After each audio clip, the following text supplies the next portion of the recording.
Meu Deus! Não tem uma porra de um brasileiro, não tem ninguém pensando. Caramba, quando o Flávio virar presidente em janeiro, tomara que a primeira coisa que ele faça seja acabar com a reeleição. Não tô dizendo que seja bom, não, é ótimo. Mas me responda honestamente, você que tá em casa.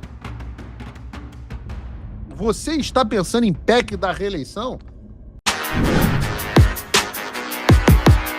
Olavo é do Carvalho.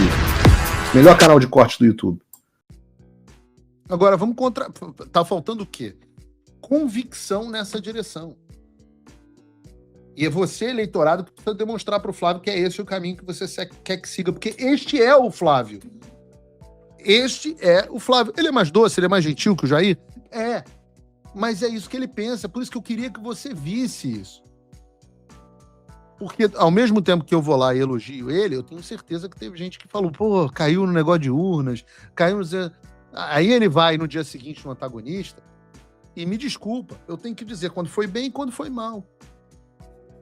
Algumas perguntas óbvias, questão básica de media training e preparo de candidato. Eles perguntam assim pro Flávio no antagonista. O que faria o Flávio, pessoa física, votar no Flávio Bolsonaro candidato? Porra, pergunta espetacular. Né? Aquela pergunta que levanta a bola. Vai, garoto, brilha. Eu até achei que o antagonista fosse arregaçar o Flávio. Obviamente o antagonista não gosta e tal. Até aquele cara que eu esqueci o nome do antagonista não gosta do Flávio. Eu achei que o antagonista fosse arregaçar o Flávio. Não, tava lá o Thales Gomes, que é um cara, gente boa, eu gosto do Thales Gomes. Tava lá, fez perguntas. Porra, fizeram uma pergunta pra ele. O que faria o Flávio, pessoa física, votar no Flávio como candidato? Cara, o Flávio passou 7 minutos, foi parar em celular pra mulher. E não deu uma resposta contundente pro eleitor. Meu Deus do céu, aqui, Flávio Bolsonaro, o que faria o Flávio da pessoa física? Votar no Flávio. Meu querido, você deve votar em mim porque eu sou a única esperança daqueles que estão de saco cheio dessa putaria que virou o Brasil. Um país violento, um país falido, um país inseguro que vive uma farra de uma elite financeira e política que se esqueceu completamente do homem comum, que carrega todos vocês, inclusive vocês da imprensa que ganham dinheiro do governo federal, nas costas. É por isso que você tem que votar em mim. É por isso que o Flávio, cidadão brasileiro, votaria no Flávio, senador presidente. Você gostaria de ver essa resposta? Você gostaria de ver essa resposta? Mas não. 7 minutos de resposta que foram parar no celular para a mulher. Senhor, alguém me ajuda. Outra pergunta. Quais são as 3 medidas que você vai tomar caso seja presidente para melhorar o ambiente de negócio? As 3 medidas que você vai tomar caso seja presidente? Quais são as 3 primeiras medidas que você vai tomar como presidente? Cara, isso tem que estar na ponta da língua. Isso tem que estar na ponta da língua. Aí o Flávio vai lá e fala, não, só 3? Aí o cara, não, pode falar outras. Ele, vou falar aqui. Aí começa, o primeiro ponto, PEC contra a reeleição. Meu Deus! Não tem uma porra de um brasileiro, não tem ninguém pensando. Caramba, quando o Flávio virar presidente em janeiro, tomara que a primeira coisa que ele faça seja acabar com a reeleição. Não tô dizendo que seja bom, não, é ótimo. Mas me responda honestamente, você que tá em casa. Você está pensando em PEC da reeleição? Quais são os principais problemas para o eleitor hoje? Segurança pública, impeachment de ministro do STF, economia. O STF é a maior causa de insegurança jurídica do Brasil. E você vai me falar de PEC da reeleição?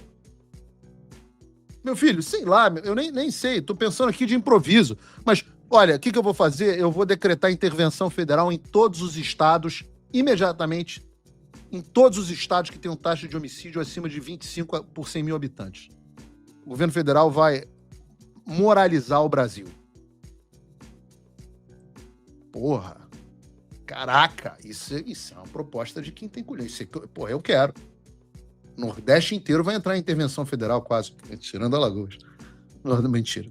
Mas boa parte do Nordeste. A Bahia entraria na hora. Tô dando um exemplo aqui, peguei um número absurdo, 25 por 100 mil habitantes, é um negócio absurdo.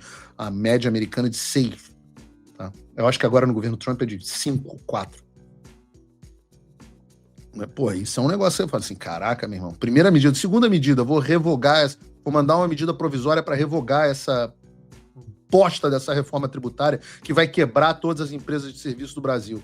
Porra, você que é empresário, principalmente pequeno empresário, você fala assim, porra, maneiro pra cacete, esse que é o cara.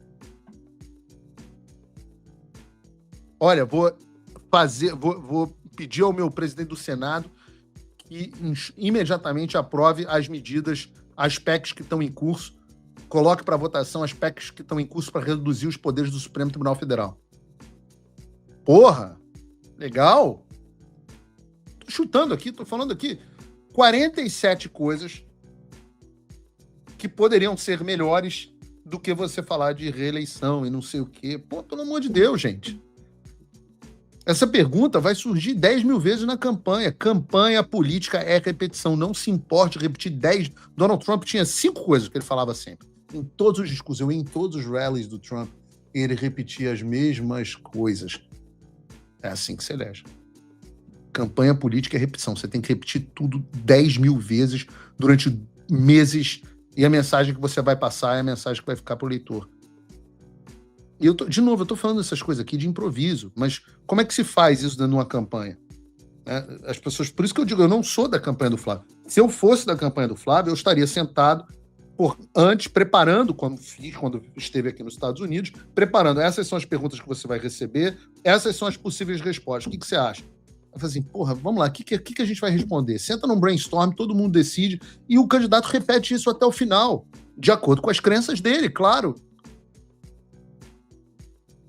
Mas eu tô falando tudo isso porque eu prometi a vocês que de vez em quando eu ia fazer uma campanha paralela para o Flávio. Como poderia ser a campanha? Agora, o pior momento dessa entrevista foi a resposta do Flávio à pergunta do Thales Gomes sobre uma divergência concreta de agenda econômica entre o Flávio e o Jair Bolsonaro. Ele poderia, por exemplo, ter falado da decisão de, sei lá, não privatizar a Petrobras, sei lá, qualquer coisa. Manter ativa a empresa de Brasil de comunicação, a TV Lula. Né? Podia ter falado, sei lá, várias coisas. Mas o que ele decidiu falar? Bota o vídeo aí, por favor. Estou há 24 anos na vida pública, são 4 mandatos como deputado no Rio de Janeiro, 8 anos como senador da República, sendo 4 deles participando direto ou indiretamente das tomadas de decisão durante o governo do presidente Bolsonaro, num período em que nós que estamos vivos foi o mais difícil da nossa história, que foi a pandemia. Então eu estou com um excepcional time ao meu lado, Thales, e algumas coisas eu faria diferente do presidente Bolsonaro, não apenas no tocante aí a questões pessoais, né? Eu sou um Bolsonaro vacinado, de fato.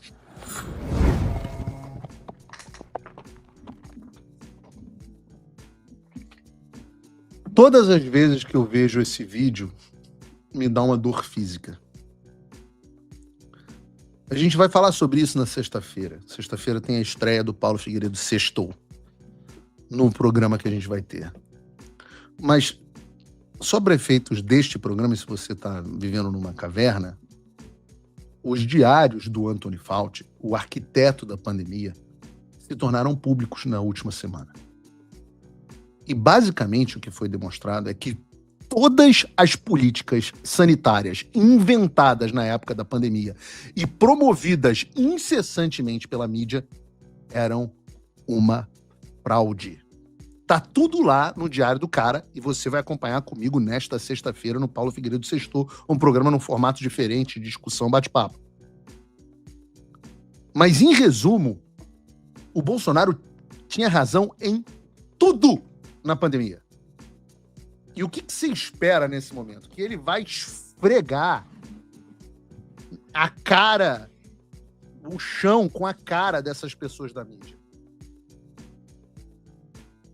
Que o Brasil, que esses caras enfiaram o Brasil numa recessão que só não foi pior do que a do governo Dilma.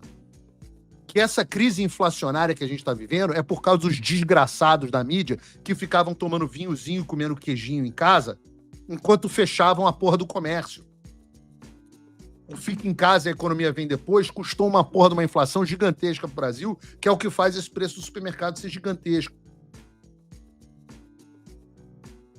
E fizeram isso com objetivos eleitorais para prejudicar o Bolsonaro. Custou emprego, custou vida, custou famílias destruídas, custou gente em depressão, custou gente alcoolizada, usando drogas, custou destruições que a gente não se recuperou até hoje. E aí, neste momento, na segunda-feira, onde o mundo discute horrorizado o diário do Antônio Fauci, o que me vira o Flávio Bolsonaro e diz: eu sou o Bolsonaro vacinado.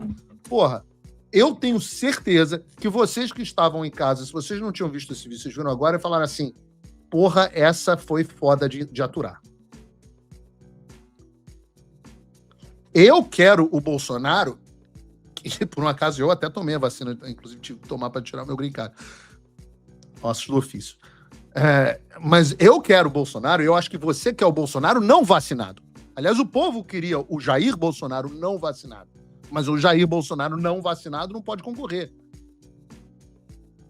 O que o eleitor quer? O eleitor está votando no legado do pai dele. Então o momento é de exaltar o legado, não dizer eu sou uma versão vacinada. Essa expressão remete a um período onde o pai dele foi difamado e injustiçado.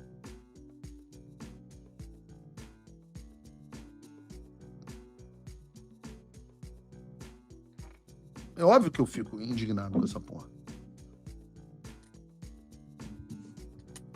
E eu falo pra vocês, é aquele negócio. Domingo espetacular, segunda, eu sou o Bolsonaro vacinado. O que é isso? É o sintoma daquelas pessoas que estão no entorno. O Flávio vai precisar parar de se sabotar. A gente não quer o Flávio ensaboado do vídeo institucional que tenta vender assistencialismo, pauta feminina, Bolsonaro vacinado.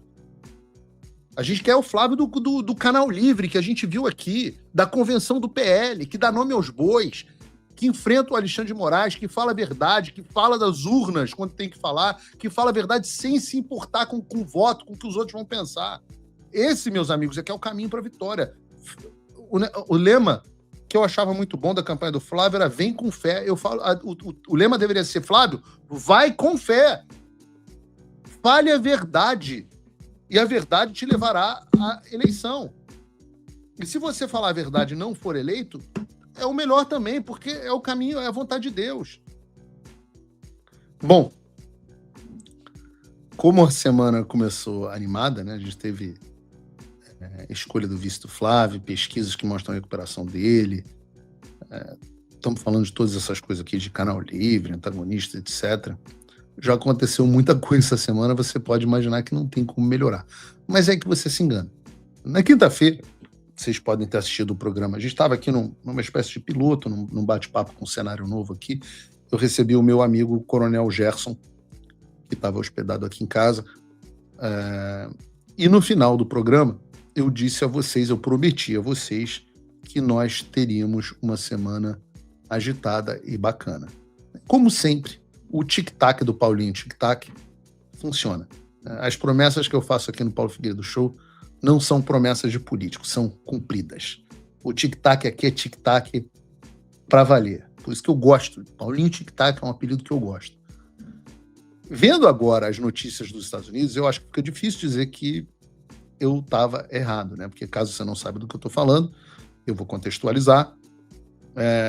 E para isso eu preciso traçar uma linha do tempo. Porque o que aconteceu ontem não foi um produto de um dia, mas sim de uma campanha deliberada de hostilidade por parte do governo Lula contra o governo dos Estados Unidos. Recapitulando, né? Em 13 de março desse ano, o governo Lula negou o visto do conselheiro sênior do Departamento de Estado dos Estados Unidos para o Brasil, Darren Beatty, que iria ao Brasil para cumprir uma agenda diplomática com oficiais do governo, inclusive para tratar sobre questões de terras raras, ocasião na qual ele tinha pedido, inclusive, para visitar o presidente Jair Bolsonaro na prisão domiciliar. E estava tudo certo com a visita. Na época não era prisão domiciliar, não. Na época era papudinha ainda. Eu acho que era papudinha. Estava tudo certo com a visita, até ele informar que ele ia encontrar o Bolsonaro. Aí o Alexandre fez uma manobra do STF para inviabilizar esse encontro, e o Lula, coincidentemente, cancelou o visto de uma das pessoas mais importantes da diplomacia americana em relação ao Brasil. O Trump voltou. Isso já deve ter tirado um peso das suas costas. Mas e o Brasil? O nosso país continua atolado e achar que só a vitória do Trump vai resolver tudo é ilusão. Nada vai mudar sozinho. E pode ter certeza de uma coisa: ficar xingando muito nas redes sociais não vai fazer diferença nenhuma. Você vai continuar esperando alguém fazer alguma coisa por você, um político, um salvador da pátria?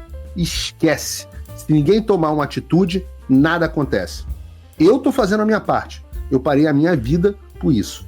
Mas, se você quer saber como pode ajudar sem precisar largar tudo, a resposta é simples: apoiando quem está na linha de frente.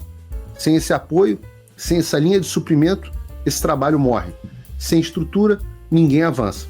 Então acessa www.paulofigueiredoshow.com/apoie e com $5 por mês você pode fazer parte disso. Se puder mais, eu recomendo, seja um patrono Gold e participe ativamente no grupo que me ajuda a pautar esse debate. O que vai definir o futuro é quem faz e não quem reclama. A escolha é sua.